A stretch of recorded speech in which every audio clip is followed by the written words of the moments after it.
안녕하세요. 전인구입니다. 이번 시간에는 이제 코스피가 2600이 넘어서 이제 이거는 굉장히 축하하는데 뭔가 약간 우리가 그 이유는 알아야 될 거 아니에요. 왜 코스피가 2600에 갔는지에 대한 정확한 이유는 알고 있어야 여러분 투자에 도움이 될 것 같아서 그 명확한 이유를 설명하려고 합니다.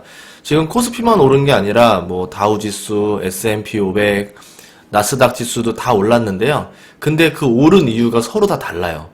그럼 코스피가 오른 이유가 그냥 미국 증시가 올라서 우리도 따라 올랐다, 이 이야기가 아닙니다. 그러면 어떤 이유로 올랐는지를 한번 같이 알아보도록 하겠습니다. 우선은 코스피 지수를 보면은 이 3개월 동안 봤을 때 요 11월 2일 기점으로, 정확히 말하면은 이제 그때 미국 대선 이후로 급격하게 올라갔는데요. 그때 지수가 2300 아래였었으니까 지금 포인트가 한 350포인트 가까이 올라갔다라 보시면 돼요. 코스피에서 외국인 순매수액이 7,200억입니다. 그러니까 외국인들은 코스피를 7,263억을 순매수했다라는 건데, 여기서 잘 봐야 되는 게 코스피 200입니다. 왜 코스피 200을 했을까? 이걸 잘 보셔야 되는데요. 왜 코스피 200을 잘 봐야 되냐면요. 지금 보시면은 코스피에서 순 매수액이 7,200억인데 그 중에서 코스피 200에 거의 7,000억 가까이가 몰렸다라는 거죠. 코스피 200은 뭐냐면 코스피 이제 거기에 상장된 기업들 중에서 1위부터 200위, 몸집이 1위부터 200위까지의 순위의 기업들을 나열한 건데, 그러면 한마디로 뭐냐면 코스피가 오른 게 아니라 코스피 200이 올랐다라는 겁니다. 코스피 200만 사들였다라는 거고, 그 200이 이하에 있는 기업들은 별 관심이 없었다라는 거죠. 외국인들 입장에서는요. 그럼 이 코스피 200은 뭐랑 연관이 있느냐? 선물과 연관이 있습니다. 우리나라 그 주식 선물 같은 경우는 코스피 200 지수를 연동해서 만들었기 때문에 코스피 200 지수만 오르면 돼요. 외국인 입장에서는. 외국인이 선물을 상방에 베팅한 다음에 내가 돈을 벌려면 코스피가 오르는 게 아니라 코스피 200만 오르면 됩니다. 그래서 코스피 200을 집중적으로 사들인 거 아니냐, 이렇게 볼 수도 있다라는 거고요. 일자별 순매수들을 봤더니 외국인들이 진짜 계속 사들였다라는 걸 알 수 있다라는 거죠. 거의 기관이나 개인은 골고루 돌아가면서 팔았는데 외국인은 전혀 하루도 쉬지 않고 계속 샀다라는 거를 알 수 있습니다. 하루를 봤을 땐 7,200억을 샀지만 일주일을 보니까 거의 1조 9,875억, 거의 2조를 사들였어요. 일주일 동안 외국인들은 2조를 샀다라는 걸 알 수 있고, 한 달 동안을 보면 5조 5천억을 샀다라는 걸 알 수 있습니다. 10월 말까지만 해도 외국인이 이제 하방 쪽으로 좀 베팅을 하다가 11월이 들면서 상방으로 베팅을 다 바꿨어요. 그래서 나는 12월 10날이 이제 선물 만기이잖아요. 그날까지는 계속 달린다라는 모습을 볼 수 있다라는 거죠. 선물 같은 경우도 보면 계약수를 보면은 외국인이 거의 상승 위주로 선물 매수를 했다라는 것을 알 수 있습니다.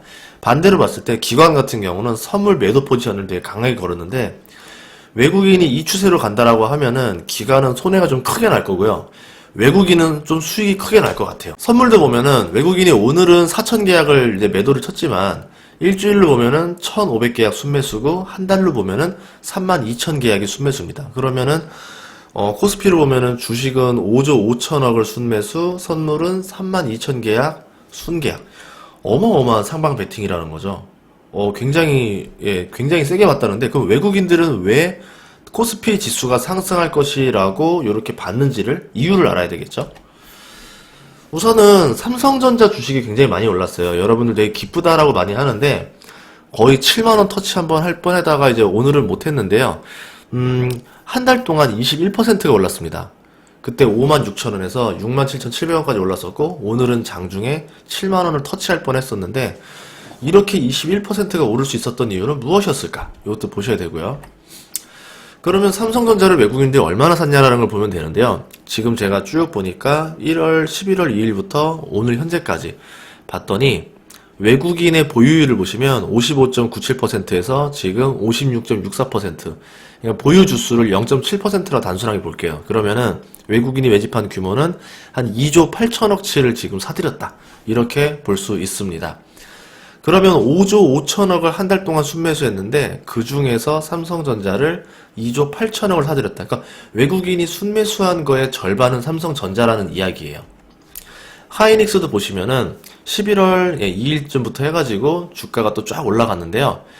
굉장히 많이 올랐죠. 그때 한 8만원 이하였었다가 지금 오늘 장중에 10만원 터치했었거든요. 그럼 하이닉스도 20% 넘게 올랐다라는 것을 알 수 있습니다. 매수량을 봤더니 11월 2일 날 외국인 지분이 48.69%였는데 오늘 50.19%. 예. 지금 외국인 지분이 1.5%가 늘어났고요. 순 매수량으로 보면은 시가총액 대비를 곱해봤더니 1조를 순매수했다라는 걸 알 수 있죠. 그러면은 5조 5천억에서 삼성전자랑 하이닉스, 그러니까 반도체만 순매수한 양이 3조 8천억. 그러면 5조 5천억에서 3조 8천억이니까 거의 뭐 60%, 70% 육박하게 반도체로 슬롯을 다 채웠다라는 겁니다. LG화학도 많이 올랐어요. LG화학도 58만 8천원에서 지금 한 달 동안 급상승해가지고 79만 9천원으로 상승을 했는데요. 그러면은 상승률로 치면은 LG화학이 제일 컸겠네요. 60만원에서 됐으니까 30% 조금 더 넘게 올랐죠. 한 33% 정도 올랐네요. 그럼 LG화학은 얼마나 매집했나 보면은 외국인들이 또 쭉 사들였는데요. 보시면은 39.57%에서 42%까지 늘었으니까 보유 지분으로 보면은 2.5%가 늘었습니다. 그러면 시가총액이 55조니까 합치면은 1조 3천억을 사들였다라는 겁니다. 그럼 제가 다 합쳐봤더니 어떤 일이 벌어졌냐면 시총 1위가 삼성전자, 시총 2위가 하이닉스, 시총 3위가 LG화학이에요. 1, 2, 3을 순 매수한 양이 5조 1천억입니다. 그럼 외국인이 지금 코스피에서 순 매수한 양이 5조 5천억인데 그 중에 3개 회사에만 5조 1천억을 썼다. 93%는 시총 1, 2, 3위에 다 쏠렸다라는 거죠. 그리고 나머지 뭐 4천억 정도로 나머지를 샀다라는 건데 실제로 진짜 그랬나를 한번 봐야 되겠죠. 제가 한번 봤더니 이제 시가총액 1위부터 10위까지 봤더니 보면은 삼성전자라던가 하이닉스, LG화학에만 외국인 지분이 확 늘었다라는 걸 알 수 있고 삼성바이오로직스는 주가는 상승했지만 0.01% 외국인 지분은 떨어졌고요. 삼성전자 우선주도 떨어졌고요.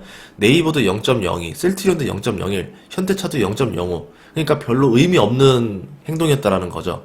그리고 삼성 SDI는 1.4%, 좀 많이 매집을 했죠. 그리고 카카오는 0.74% 정도로 매집을 했다. 그럼 결국 보면은 이 매수세가 반도체랑 2차 전지 배터리로 많이 쏠렸다라는 거죠. 그거 외에는 외국인이 거의 터치하지 않았다라는 겁니다. 그러니까 대한민국을 투자한 게 아니라 대한민국에 있는 반도체랑 대한민국에 있는 2차 전지 배터리에만 투자를 했다라고 보시면 된다라는 거죠. 실제로 이런 말도 많이 설명했어요. 그 달러가 떨어졌으니까 투자한 거 아니냐라고 했는데 웃겼던 건 뭐냐면 이 달러가 하락하는 추세에서 10월 말까지도 달러가 하락하고 있었음에도 불구하고 코스피는 그렇게 상승하지 않았었습니다. 오히려 떨어질 위기로 보여졌었다는 거죠. 그런데 갑자기 그러면 달러 하락세는 이어졌었지만 뭐 갑자기 11월 이후부터는 뭐 하락세가 더 멋있으니까 주가가 상승했다? 이런 이야기는 아닌 거라는 거죠. 그럼 얘기는 뭐냐면 그냥 달러 하락 자체는 달러 하락이라는 거고 외국인들은 반도체랑 2차전지 배터리에만 집중을 했다라고 볼 수 있는 거고요. 물론 달러가 하락하게 되면은 외국인들이 투자를 선호하게 됩니다. 우리나라 입장에서는 그게 무슨 상관이냐라고 하는 분들도 있겠지만 달러가 하락할수록 외국인들이 우리나라에 투자한 그 자산의 가치가 상승하게 되는 거죠. 환차익을 누리게 되는 거죠. 그래서 지금 환율적으로 하락한 정도 수준이 한 6%, 7% 정도 하락을 했거든요. 그럼 외국인은 예를 들어서 삼성전자 주가가 오르지 않고 가만히 있어도 6에서 7%의 수익을 낼 수 있다라는 겁니다. 그 미국에 있는 돈을 미국에 있을 게 아니라 이 돈을 한국으로 옮긴 다음에 한국에서 뭐라도 사두고 있으면은 계속 수익을 낼 수 있다라는 거죠. 당연히 사면은 돈이 되니까 외국인들의 투자세가 쏠렸다. 뭐 이렇게 설명할 수도 있을 겁니다. 하지만 정확한 표현은 이게 더 정확하겠죠. 미국의 필라델피아 반도체 지수라는 건데요. 반도체 가격 지수예요. 보시면은 11월 2일 기점으로 급등했습니다. 이 모습이 우리나라 코스피 3개월 모습과 굉장히 많이 일치합니다. 그러면 10월 중에 우리나라 코스피가 한번 떨어졌었죠. 그리고 9월 초에 한번 떨어졌었죠. 그때마다 필라델피아 반도체 지수 똑같이 떨어졌었어요. 뭐 물론 이제 경기에 따라서 반도체 가격이 바뀔 것 같으니까 경기가 하락이 예상되면은 반도체 지수도 떨어지고 삼성전자나 하이닉스 주가도 떨어지는 게 맞아요.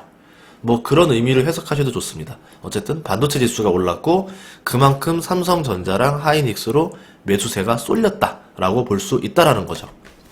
실제로 뉴스를 봤더니 지금 최근 뉴스예요. 최근 뉴스를 보니까 이런 뉴스들이 있습니다. 반도체 업계가 세계 상위 15개사 매출을 봤더니 연매출이 13%가 상승을 했다더라. 그러니까 반도체가 지금 좋다라는 거죠.